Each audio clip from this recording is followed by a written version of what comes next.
Alors d'abord, bonjour à tous, merci de cette invitation. Je devais intervenir normalement demain, mais je serai en déplacement à Pemba, justement, donc en face de Mayotte, à quelques heures de vol.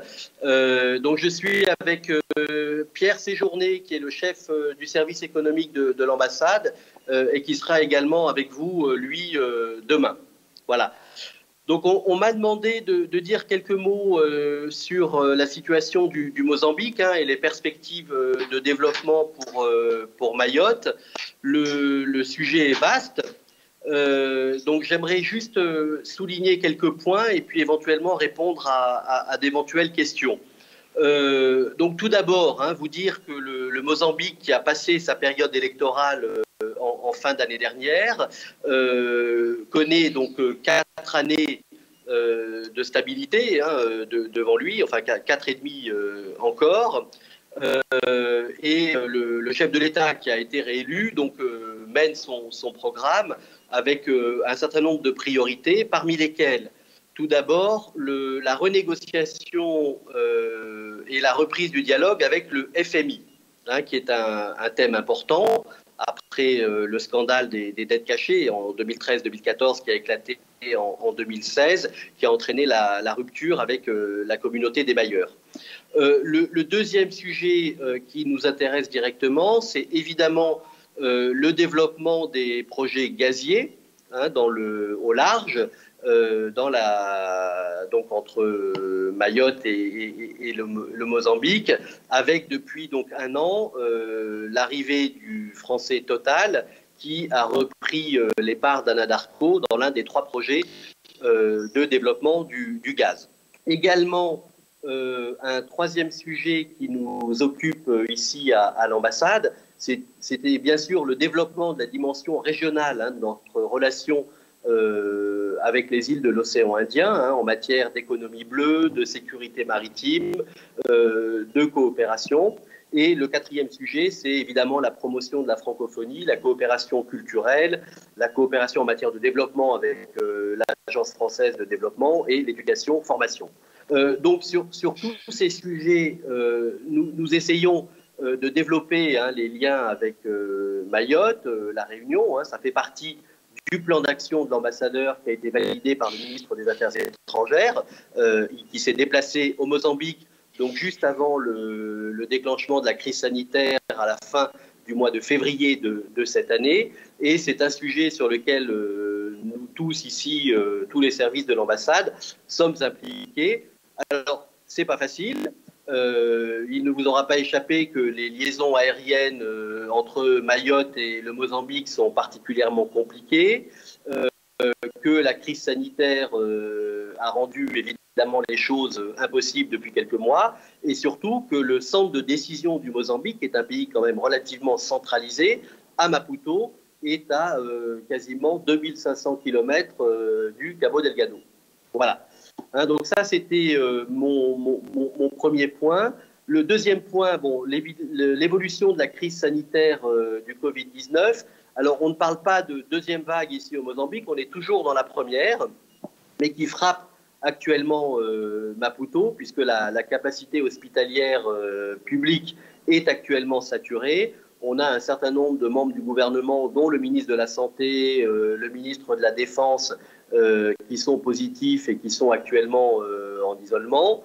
On a également évidemment été touché à l'ambassade, dans d'autres ambassades, etc. Et donc ça complique un petit peu la vie diplomatique et le travail au quotidien avec nos interlocuteurs, même si on a bon espoir que dans les prochains mois, les choses pourront évoluer et surtout que les conditions actuellement de déplacement au Mozambique, avec une quarantaine obligatoire, avec des restrictions sur les délivrances de visas, pourront être allégées, ce qui permettra de reprendre un petit peu les échanges avec Mayotte et la Réunion. Voilà. Le troisième point qui vous intéresse, c'est évidemment la situation sécuritaire dans la province du Cabo Delgado. Alors, elle est compliquée.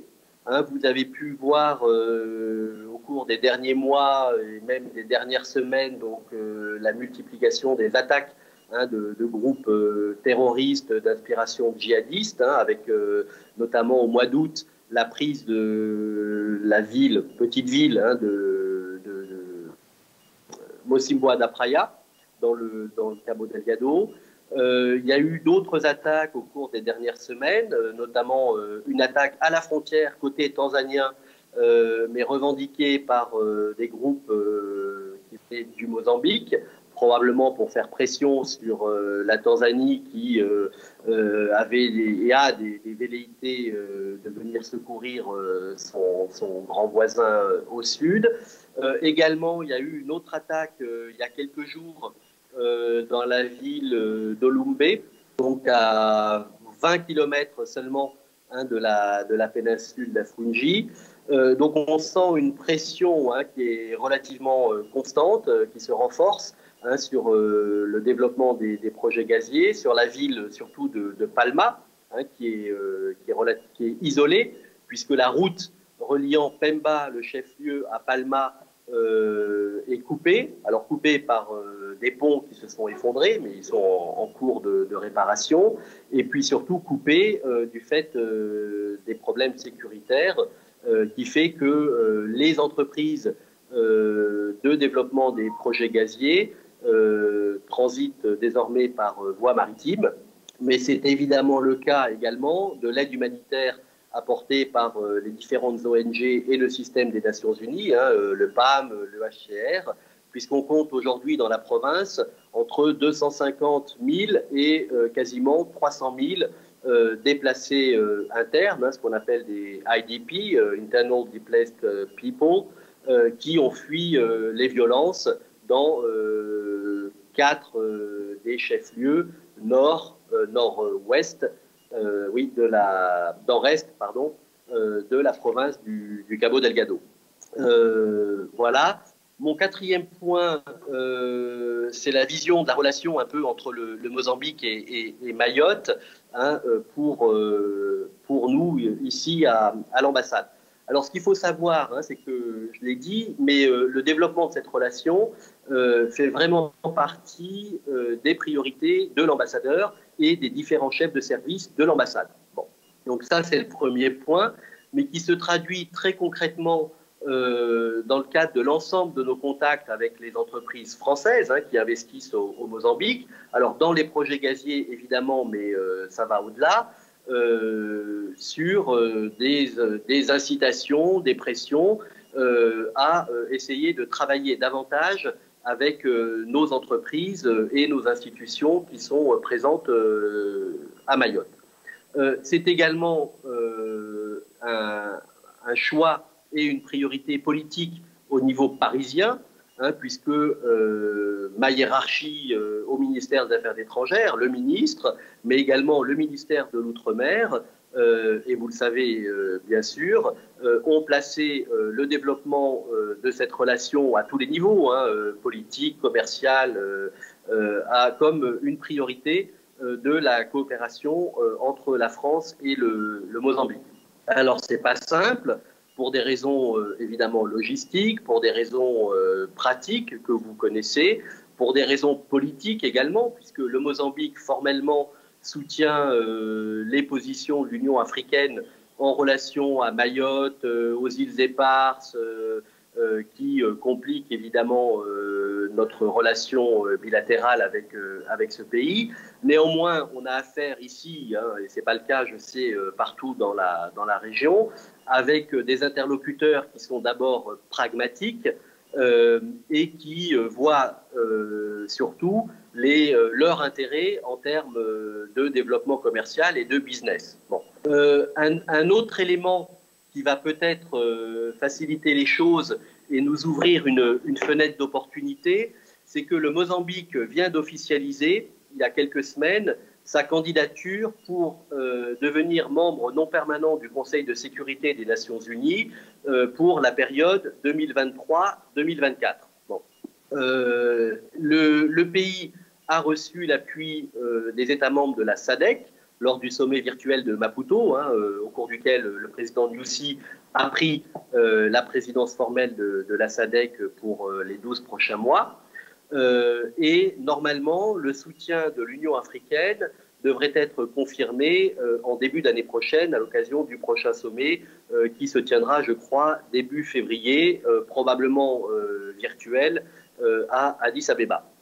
Donc cet élément est évidemment important pour nous, puisque le Mozambique devrait, selon toute hypothèse, être élu au Conseil de sécurité pour siéger.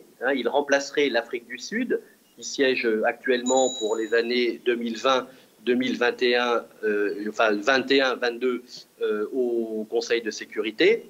Et ça nous donnera évidemment la possibilité de développer nos échanges politiques et diplomatiques avec les autorités mozambicaines. Et c'est évidemment un point sur lequel nous nous investirons ici à l'ambassade, avec, je l'espère, des conséquences positives sur la relation bilatérale dans l'océan Indien pour la France. Également, un point que je voulais mentionner, c'est évidemment le développement des projets gaziers. Alors, le premier projet, qui est un projet opéré par l'italien Eni en offshore, donc a confirmé son calendrier et devrait pouvoir commencer à sortir du gaz dès la fin de l'année 2022. Le deuxième projet, qui est le projet opéré par Total, avec une plateforme à terre sur la péninsule d'Afungi, a pris un peu de retard au moment de la crise sanitaire, puisque le site industriel a été l'un des plus importants clusters du pays en termes de développement de la pandémie. Mais les travaux ont repris et le groupe a confirmé son calendrier pour un début d'exploitation vers la fin de l'année 2024.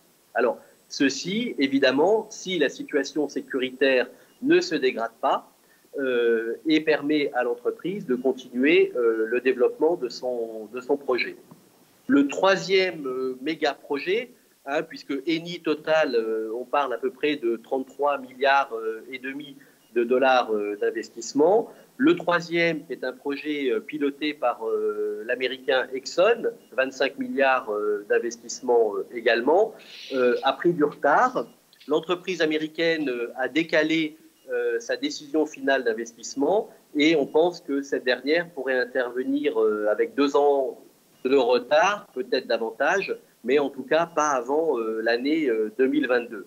Donc tout ceci fait avec le projet Eni, le projet Total, donc un besoin énorme de services, de logistique portuaire, en matière également d'évacuation sanitaire, de transport de personnes, pour lesquels, je l'espère, les entreprises mahoraises pourront mettre en avant leurs possibilités et travailler avec les donneurs d'ordre français, italiens, sur ces grands projets.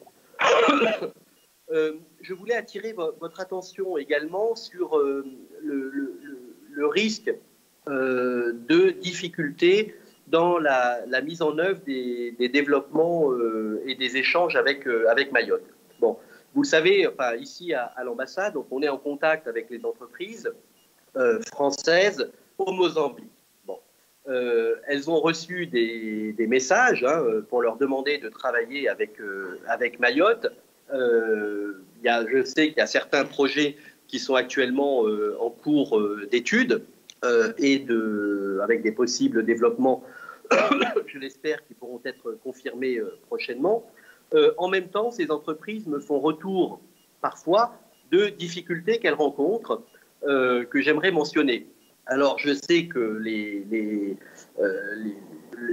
échanges, les responsabilités sont parfois complexes. On travaille souvent dans l'urgence.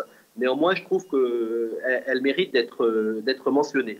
La première, donc, c'est une entreprise française qui a dû faire évacuer l'un de ses employés, un Français en l'occurrence, testé positif et malade au Covid-19 il y a une dizaine de jours.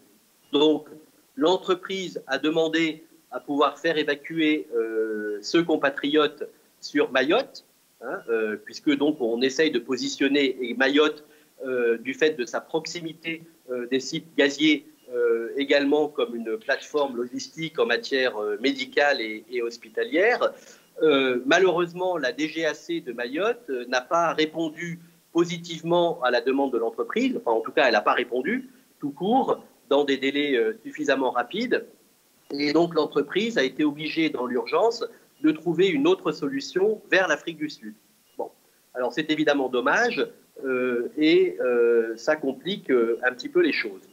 Deuxième point également, je sais que Total a des projets de développement sur Mayotte, en lien avec son grand projet gazier au nord du Mozambique, et a envisagé de travailler pour développer une plateforme cardiologie à l'hôpital de Mayotte. Bon, il me revient que l'entreprise rencontre des difficultés de la part de l'ARS. Alors, je ne connais pas les difficultés exactes, etc. Je ne fais que rapporter ce qui me revient. Mais si vous voulez, je sais additionner 1 plus 1. Et ceci fait que, encore une fois, à mon modeste niveau, vu de l'ambassade de France à Mozambique, tout ceci, ce sont des éléments, des irritants qui compliquent un petit peu notre travail de promotion de Mayotte vis-à-vis de nos entreprises qui opèrent au Mozambique. Voilà, le dernier point que j'aimerais évoquer, c'est que vous le savez probablement, mais le président mozambicain devait effectuer une visite bilatérale en France en marge du sommet France-Afrique prévu à Bordeaux en juin cette année. Bon. Le sommet a été annulé, la visite bilatérale également, mais nous travaillons à organiser une nouvelle visite du président Nyusi en France, probablement au début de l'année prochaine. Alors, j'étais en lien avec le conseil régional et le conseil départemental de Mayotte, et on avait envisagé la possibilité de créer un poste de chargé de mission sous un statut à définir, un VIA, qui pourrait être basé à la Chambre de commerce et d'industrie franco-mozambicaine de Maputo pour faire la promotion justement du site de Mayotte auprès des entreprises françaises, mozambicaines, sur place au Mozambique. Donc évidemment, je suis favorable à ce développement. Il faudra formaliser les choses avec la Chambre de commerce et trouver un profil, un jeune expérimenté, lusophone de préférence et au tempérament commercial. Alors je sais que la commande est un peu compliquée, on cherche un mouton à 5 pattes, mais néanmoins je pense que c'est un projet qui peut être important et surtout utile pour la relation entre le Mozambique et Mayotte. Voilà, pardon, j'ai été un peu long, je m'arrête là et je suis prêt à répondre à vos éventuelles questions. Merci.